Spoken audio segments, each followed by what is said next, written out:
Kalau udah badan sehat walafiat tetap semangat. Bung Rocky, akhirnya ini Jokowi dan DPR itu nyerah juga lah ya, berhadapan dengan amarah rakyat. Tapi pertanyaan sekarang, bagaimana nasib Kaisang? Anda yakin bahwa Jokowi itu melupakan begitu saja ambisinya?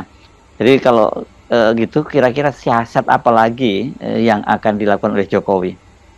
Memang pada akhirnya pertanyaannya adalah soal itu. Bagaimana nasib Kaisang?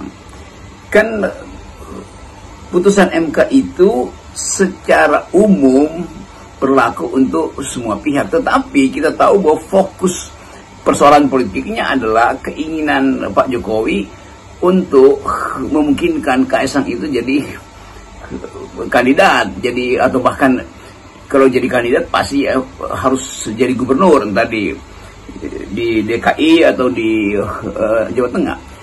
Jadi sebetulnya kalau kita balik lagi pada misi politis dari Jokowi yang dibatalkan oleh Mahkamah Konstitusi, itu membuat seorang berpikir siasat apalagi yang akan dipakai oleh Pak Jokowi untuk memastikan bahwa Kaisang itu tidak boleh lenyap dari peta persaingan politik.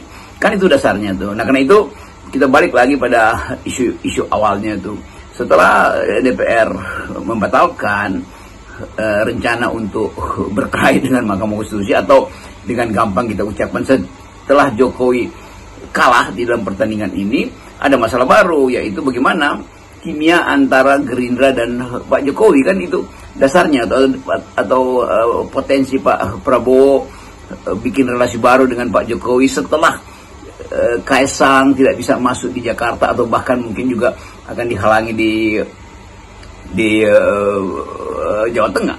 Jadi pertanyaan publik sekarang adalah siasat apa yang sedang direncanakan oleh Pak Jokowi. Itu mungkin yang membuat politik masih akan bergairah lagi, dan sangat boleh jadi keputusan yang atau ucapan Pak Dasko kemarin akan dievaluasi oleh Gerindra. Kan sebetulnya itu. Jadi masih akan ada keramaian internal Gerindra juga dengan keputusan yang dibacakan oleh Dasko.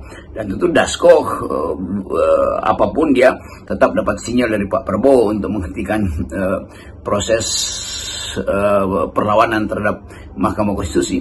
Jadi masih banyak sisa dinamika politik yang hari-hari ini akan kita tonton lagi tuh. Karena dasarnya satu, yaitu Jokowi tidak mungkin dihentikan keinginan dia untuk mewariskan kekuasaan pada anak-anaknya, pada dinastinya. Sementara Pak Prabowo melihat hal yang lebih efektif, yaitu peristiwa ini kalau berlanjut bisa mengganggu pelantikan beliau yang dalam beberapa puluh hari lagi.